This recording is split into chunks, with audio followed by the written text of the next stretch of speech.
Oke, baik teman-teman, selamat siang. Sini sudah jam 12. Pada kesempatan kali ini saya akan membantu teman-teman. Kita bakalan melakukan praktikum geostatistik terapan, di mana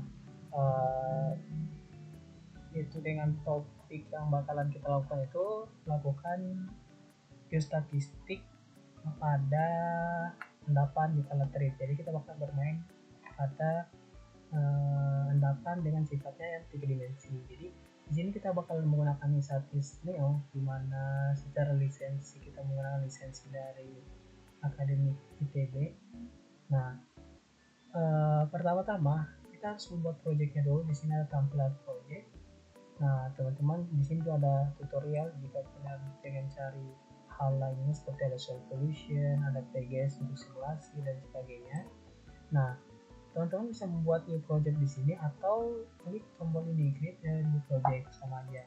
Saya klik di sini, kita kasih nama praktikum 3 dimensi curve, terus teman-teman langsung create project aja. Nah, di sini ada tampilan awal di mana ada map untuk 2 dimensi dan 3D skinnya 3 dimensi. Di sini ada project. Ini untuk kembali, ini project dimana kita bisa lihat apa yang kita buat sebelumnya, untuk refresh dan sebagainya. Di sini project manager, kembali ke menu yang sebelumnya. Ada data management di sebelah sini.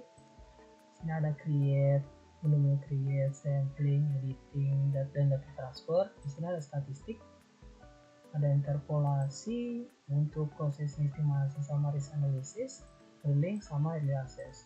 Nah, pertama-tama kita di sini ada batch-nya untuk recordernya. Jadi segala hal yang kita kerjakan bisa masuk di sini. Teman-teman bisa milih untuk mengaktifkan atau tidak. Tapi nanti pada praktikum ini dibutuhkan data untuk memeriksa apakah kajian teman-teman sudah sesuai prosedur atau tidak. Nah, kalian bisa tulis di sini misalnya praktikum asal bebas saja 3D geostat, terus di enter, nanti masuk di sini. Nah, ini ada tombol untuk start recording, jangan lupa di record untuk setiap pekerjaan. Nah, pertama-tama kita masukkan data kita. Jadi ada point, borehole, sama grid. Ini untuk sifatnya 2 dimensi, 3 dimensi, dan untuk teman-teman yang mempunyai data grid bisa masukkan di sini langsung. Nah, oleh karena itu saya masukkan dulu data kita di praktikum 3D nickel. Nah, sebelumnya saya masukkan datanya, ada 3 di sini. Saya mintanya di C, statis sama project. Ini bisa dicek, kemudian saya biasanya masukkan di database. Nah, kalau sudah masuk, saya kembali ke statisnya, kita buka ke borehole tadi. Di sini kita new file, langsung aja. Nah, ini tampilan untuk pemasukannya. Titik-titik data board, di sini ada untuk colornya, boxnya, di sini ada for sample, marker sama logsnya, biar teman-teman punya datanya. Nah, langsung saya masukkan dulu project, terus praktikum, pastikan sama antara praktikum 3D nickel ini sama project yang kita punya di sini. Database, masukkan pola untuk di atas. Untuk core sample, masukkan data core-nya, dan sama juga ini sama. Kalau sudah seperti ini, kalian bisa langsung next. Nah, ini ada muncul semacam preview. Nah, untuk di ini yang colornya seperti ini, data yang kita punya, sedangkan untuk data core-nya seperti ini.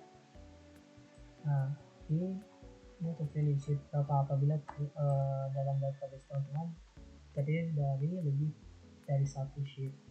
Langsung di next saja. Di sini kita harus memasukkan sesuai parameternya, dimana untuk colornya dulu, call ID untuk name, sumbu X, sumbu Y, jangan lupa diganti koordinat, dan Z-nya untuk elevasi. Dan ini untuk panjang maksimumnya, kalian bisa ganti ke length. Kalian bisa pilih. Nah, kalau untuk lihat di data code-nya, kalian klik di sini. Nah, ini disesuaikan. Ini nama dan form bentuk. Ini AL23, kita coba ganti jadi grade. Di enter aja, persen. Itu pun selanjutnya.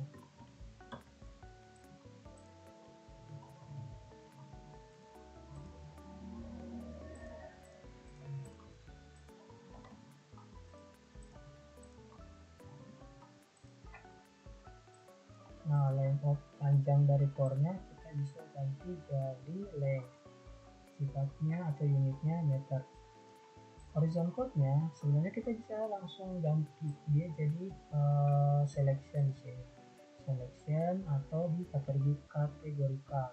Tapi karena ini adalah praktikum, jadi saya bakalan bersama teman-teman kita mempelajari bagaimana caranya mulai dari kita datanya itu dari teks ini. Nah, ini dilanjut saja. Ini GO ganti jadi grade, NO juga sama, tikalnya juga sama,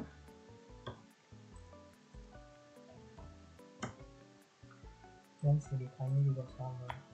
Nah, di sini ada dua data antara nikel yang di uji menggunakan AAS sama XRF, itu pun dengan kobaltnya. Nanti bakal kita gabung seperti itu. Kita akan tentukan nanti di akhir. Nah, selanjutnya kita next. Kalau sudah, kita lihat di sini ada summary-nya. Pastikan untuk mengecek kembali di mana x, y adalah koordinat, unitnya meter, itu pun seterusnya ke bawah, grade, length, sama grade lagi. Kalau sudah, di sini ada output file. Tiap ada tulisan output, berarti kita harus menulis atau mengisi sesuai dengan apa yang bakalan jadi output kita. Di sini karena data ini merupakan data real whole, kalian bisa isi langsung seperti ini. Kalau sudah, ini kan nggak nyala, di enter jangan lupa. Nah, nanti muncul new, import. Nah, di sini ada peringatan atau box pop up ya, bakalan hanya kita bakalan save atau enggak. Jadi sebaiknya di save karena nanti bisa dilihat di sini. Misal, ini kita berhenti record dulu. Ini kita hapus datanya. Kita nggak punya data atau nggak sengaja kehapus. Kalian bisa klik di sini, terus kalian run aja. Nah, nanti datanya akan bakal otomatis seperti itu. Jadi itu fungsinya dan pentingnya kenapa batch ini harus direkam. Itu. Nah, ini adalah tampilan. Misal kita mau lihat nikelnya dari analisis AS, ternyata secara sebaran 2 dimensi seperti ini. Tapi kalau kita ke 3 dimensi, kita bisa lihat seperti ini. Nah,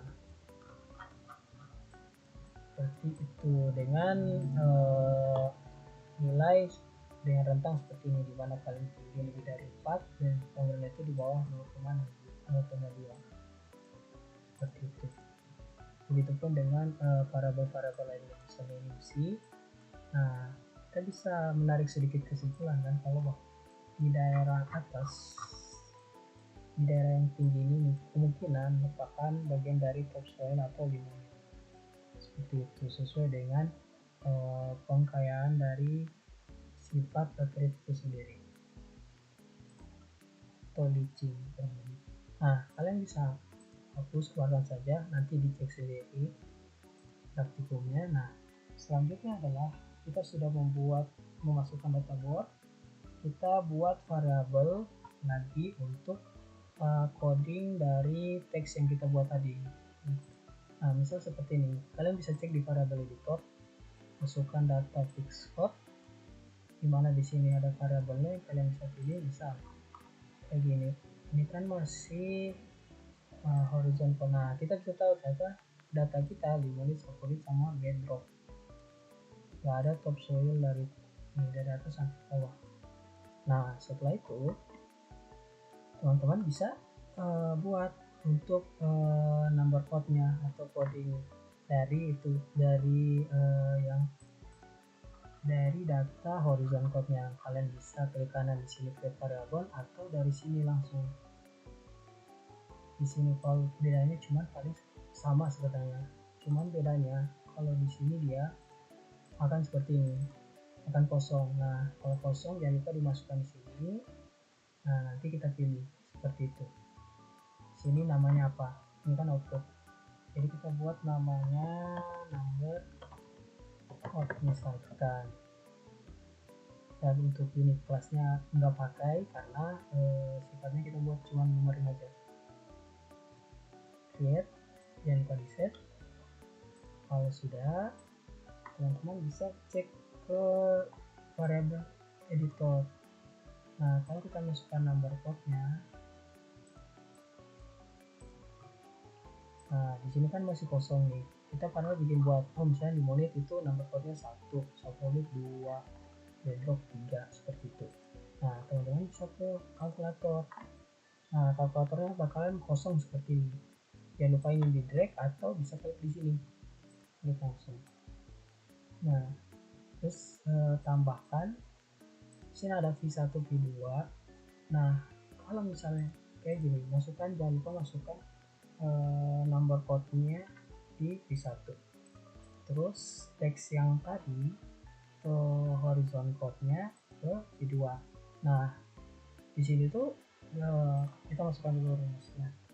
Jika V2 ini V2 sama dengan ini menggunakan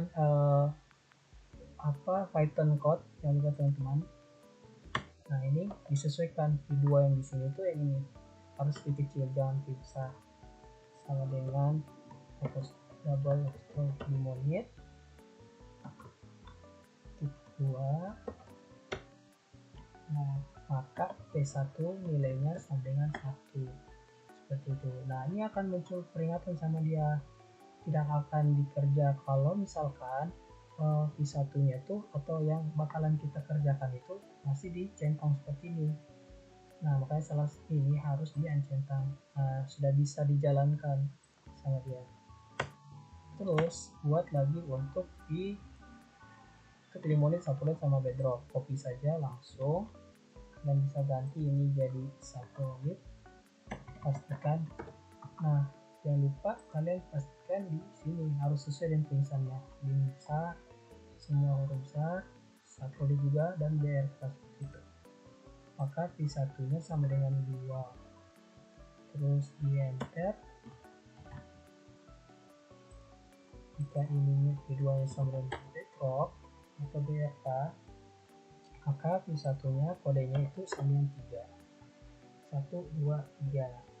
Terus di run. Nah, sudah dengan waktu 0,4.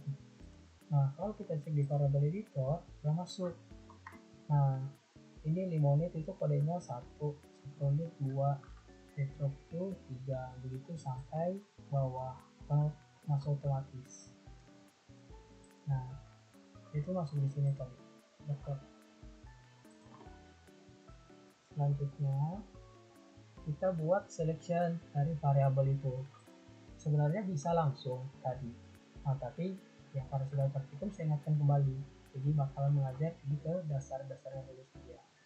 Nah, number code kita bakal buat selectionnya. Kita bisa pilih dari sini macro selection from variable, atau kita klik kanan di sini juga bisa seperti itu.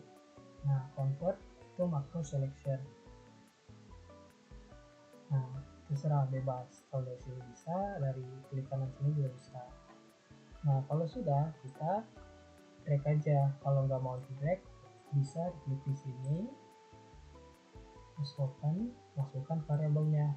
Kita cari number code tadi.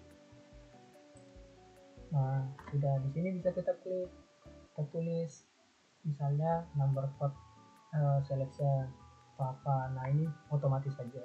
Kalau mau otomatis, misal ini persen part dari variabel number code, nanti ditambah garis sama sel seperti itu, misal kayak gini. Nah, akan masuk otomatis, jadi kita bisa tinggal pilih 1, 2, sama 3. Kalau kita mau lihat, tinggal cek aja. Nah, ini tuh limonit, submonit, bedrock. Nah, agak bingung, kita bisa ganti warnanya seperti itu. Bisa ganti langsung di sini. Misal kita mau ganti merah untuk bedrock.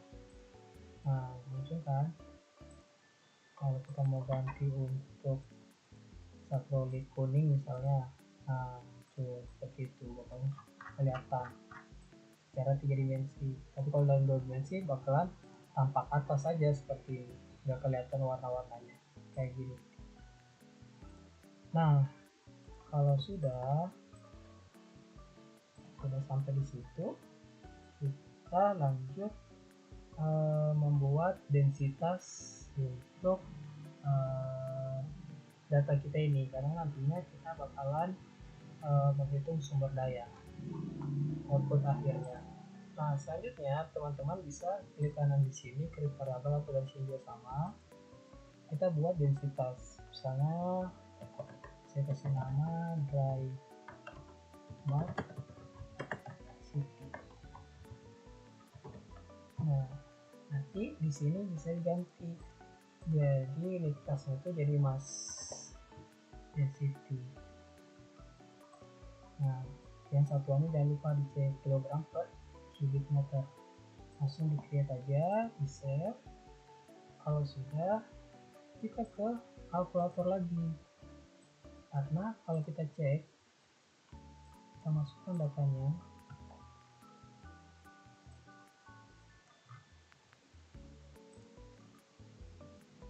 Nah, masih kosong kan, karena kita butuh datanya. Nah, kalau dari perusahaan yang nggak punya data dan ini praktikum, jadi kita pakai data dari, kita ngambil dari FE nya aja. Nah, ini tuh data dari perusahaan yang waktu itu kita ambil dan kita coba jadikan materi untuk praktikum seperti itu. Nah, kalau sudah, kalian ganti di sini jadi FE. Nah, ini densitas ini untuk contoh aja ya, nanti kalian bisa masukkan sendiri, tapi kalau dari kebijakan perusahaan itu seperti ini. Nah, kita pakai nilai dari FE nya, jadi kalau nilai FE nya itu V2 lebih besar daripada 25,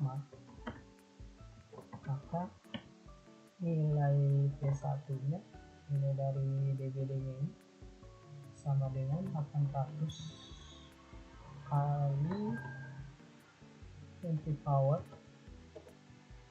Ini pakai bahasa Python ya, jangan lupa, 0,0033 dikali 2.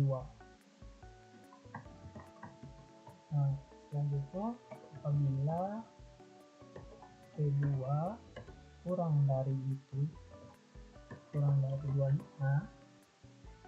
maka V1 nya sama dengan, dia bakal kita rumus 4418 dikali 20 power V2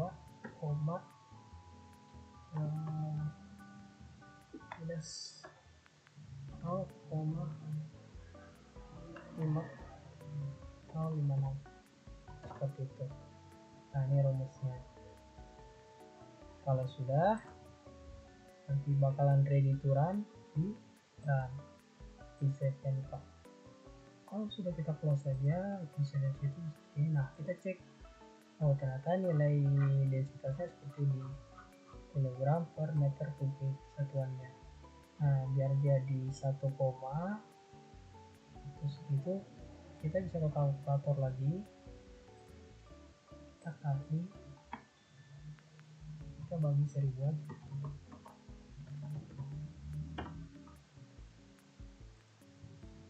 Bagi 1000.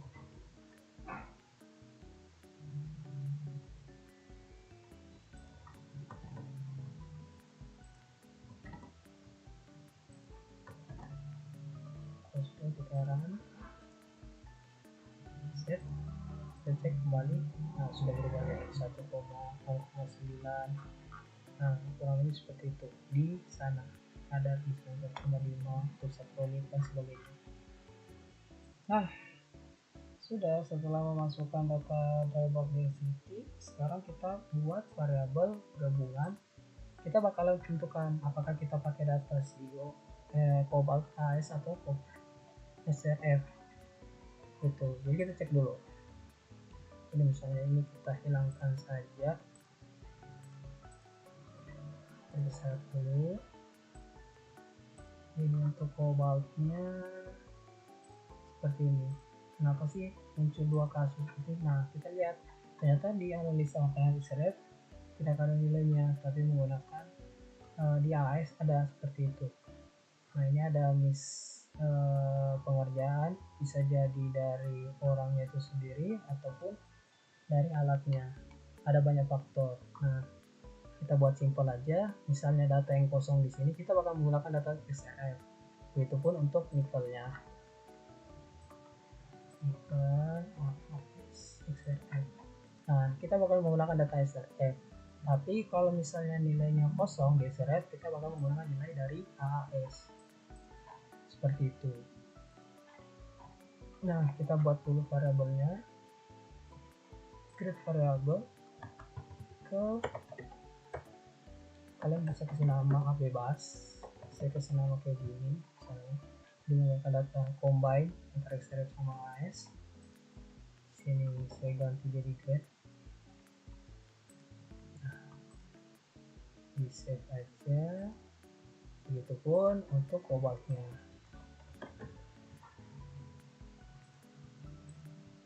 Nah, nanti dia otomatis masuk di sini, kobalt sama nikel.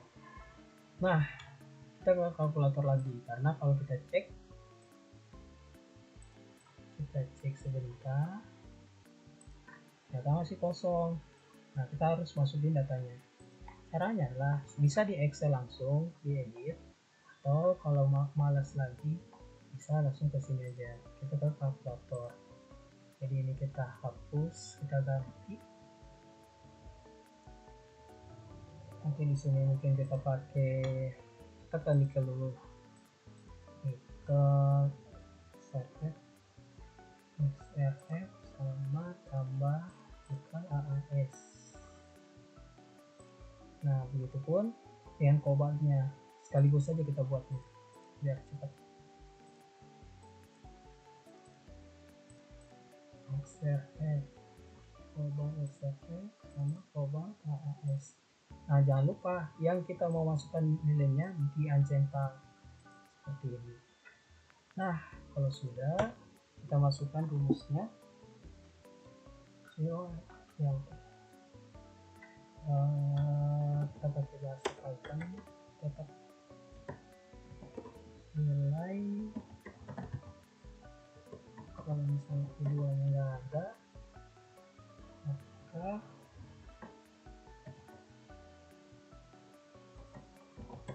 satu sama dengan kedua. Ya, enter. Kalau tidak,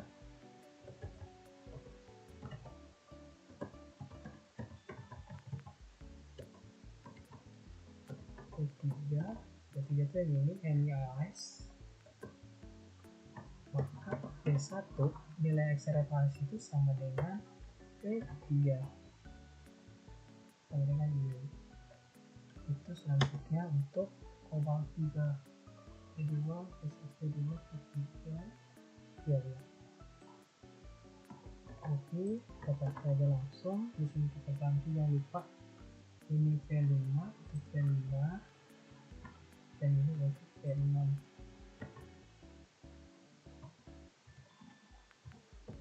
Nah, P1 diganti karena ini P4 yang ini P5, ini P4 yang ini P4 diganti P6 di sini. Nah, P1 sampai P2 diisi, yang ada P3 diproses. Nah, terus kita run aja langsung kedituran. Kalau misalnya error, bakalan ada peringatan di sini. Oke, nah, diikutin ya teman-teman yang praktikum. Run aja. Nah, kita bisa cek kalau nilainya kan masuk seperti ini. Saya CO yang ini kan, kita pakai nilai 0,13, tapi kalau kosong dia pakai nilai dari AAS. Begitupun untuk nikelnya. Nah, nikelnya juga sama, nikel XRF AAS. Nah, kalau yang kosong dia pakai nilai dari AS nya, tapi selama nggak kosong dia pakai nilai dari XRF, seperti itu. Oke, paham sampai situ? Kalau kita masih bagian memasukkan data. Di bagian video pertama ini kita fokus ke memasukkan data. Nah, selanjutnya adalah kita butuh data dari koordinat atau titik-titik elevasi tiap lapisan. Nah, seperti yang ini saya bukakan ya. Sebelumnya sudah saya kerjakan. Nah, horizon elevasi.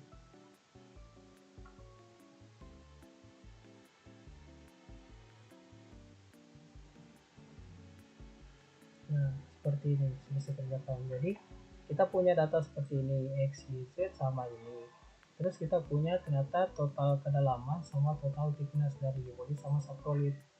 Jadi secara sederhana kalau kita mau tahu batas dari bawah dari limonit, ya kita tinggal kurangkan aja kan. Tinggal kurangkan antara nilai dari Z ini dikurangkan dari ketebalan limonit, maka dapat lapisan dari bawahnya. Misal seperti ini untuk limonit, bagian atas limonit, terus kita ganti bagian bawah limonit atau bagian atas dari subsolid sama bagian bawah dari bedrock, seperti itu. Nah, ini untuk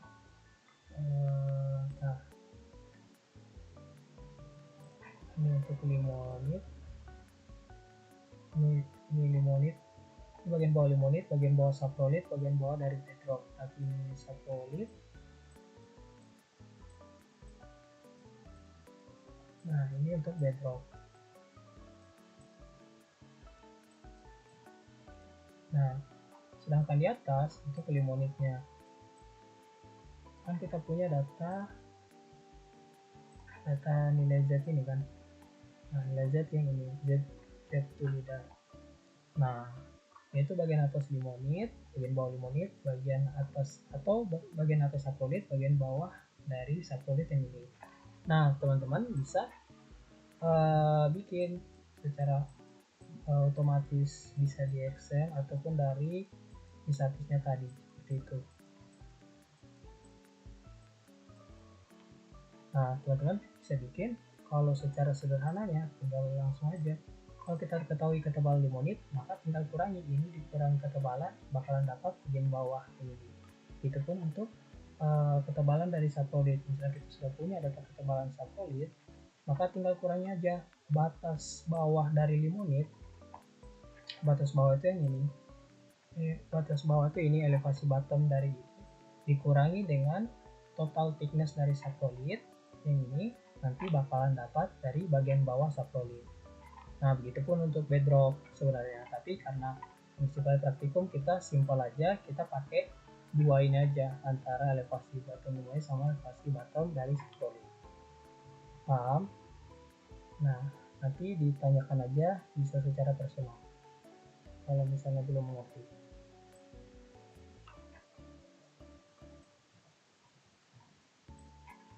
Nah, kita balik ke e-statisnya.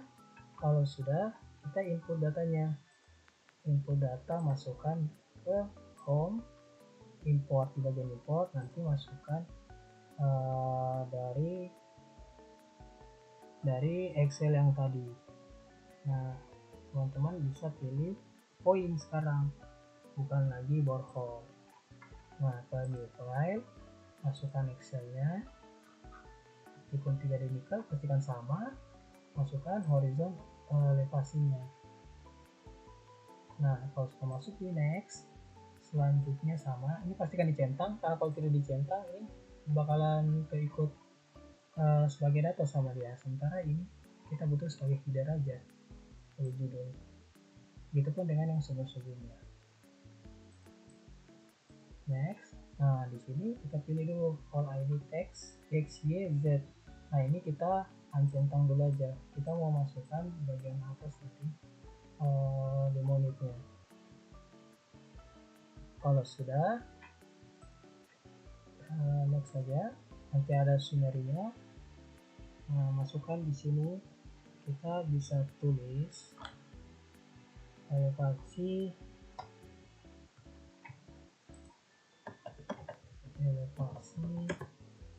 top limonit ini aja, di enter. Nah, kalau sudah, kita import. Nah, begitupun selanjutnya masih sama horizon elevasi. Nah, tapi Z-nya kita ganti, sekarang kita pakai elevasi bottom dari limonit. Di sini jangan lupa diganti ya teman-teman ya, ganti jadi nilai Z. Ini diancentang, karena kalau di double ini dia bakalan bingung kenapa ada dua Z variabel di sini. While only one is allowed. Nah, ini di next elevasi di bottom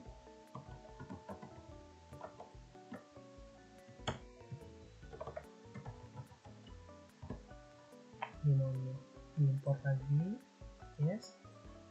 Nah, yang terakhir kita masukkan bagian bawah dari subcoil sama horizon elevasi. Next lagi aja, ini kita ganti, sekarang kita ganti jadi Z. Oke, di next lagi dan elevasi bottom subcoil import, yes. Nah, bakalan muncul seperti ini. Ternyata kalau dilihat secara poin-poin tuh bottom subcoil itu seperti ini. Kalau bottom limonit, nah kalau kita kasih beda warna ya biar nggak bingung. Misal dia misalnya warnanya kuning deh bagian bawah limonit.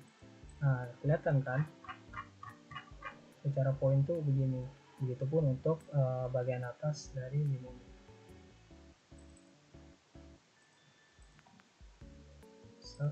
Warna coklat, warna tanah. Nah, seperti ini kan. Kalau sudah, teman-teman bisa buat mesh-nya. Jadi kita mau menghubungkan antara titik-titik ini, titik-titik misalnya bottom subcoil, bottom limonit dan sebagainya. Ini maksudnya. Nah, kita mau buat mesh atau bagian datar permukaan dari top limonit, misalnya top limonit kalau untuk yang ini, begitupun untuk seterusnya. Nah, bagaimana caranya? Kita bisa convert titik-titik ini ke surface mesh. Gimana sih tempatnya itu di sini. Oh, ini untuk masukkan color blend.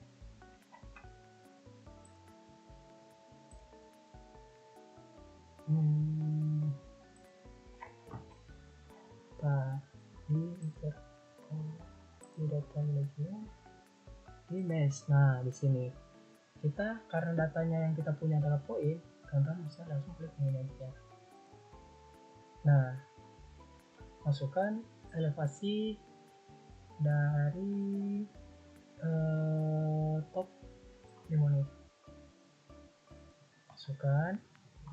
Nah, kalau sudah, saya kasih warna coklat misalnya. Ini dah, ini oke. Terus kalau sudah, kita interpolasi, resolusinya kita pakai 1 meter, extensionnya kita kasih 5 aja kali, 5, dan smoothingnya kasih 0. Nah, ini kita output misalnya surface toko atau bagian atas limonit sama kan, enter. Nah, kalau sudah di enter, kita run aja.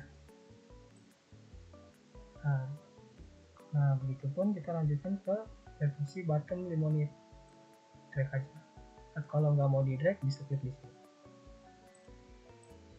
Misal saya kasih warna bagian bawah limonit, kasih warna kuning biar beda, 150. Nah, ini kita ganti jadi misalnya surface bottom limonit, enter. Nah, di run lagi, yes, terus lagi nanti jadi 1, enter lagi, sudah new. Ini jangan lupa misalnya saya kasih warna hijau, sudah di run, yes. Nah nanti bakalan seperti ini teman-teman. Ini bagian atas topo atau bagian atas limonit, ini bagian bawah dari limonit, dan bagian bawah dari saprolit, seperti itu. Nah, kalau mau dilihat tinggal diklikin aja. Nah, nanti kita bisa lihat potongannya seperti apa, seperti itu. Itu sih fungsi-fungsinya tulis statis, ada banyak sih sebenarnya gitu teman-teman. Nah, mulai dari bawah bisa, dari barat bisa, melalui zoom aja. Ini berdasarkan poin-poin yang kita masukkan. Nah, paling itu dulu teman-teman untuk bagian pertama. Jadi kita fokus ke memasukkan data. Nanti selanjutnya kita mulai mengolah data-data yang telah kita masukkan ini tadi. Baik, terima kasih. Assalamualaikum warahmatullahi wabarakatuh.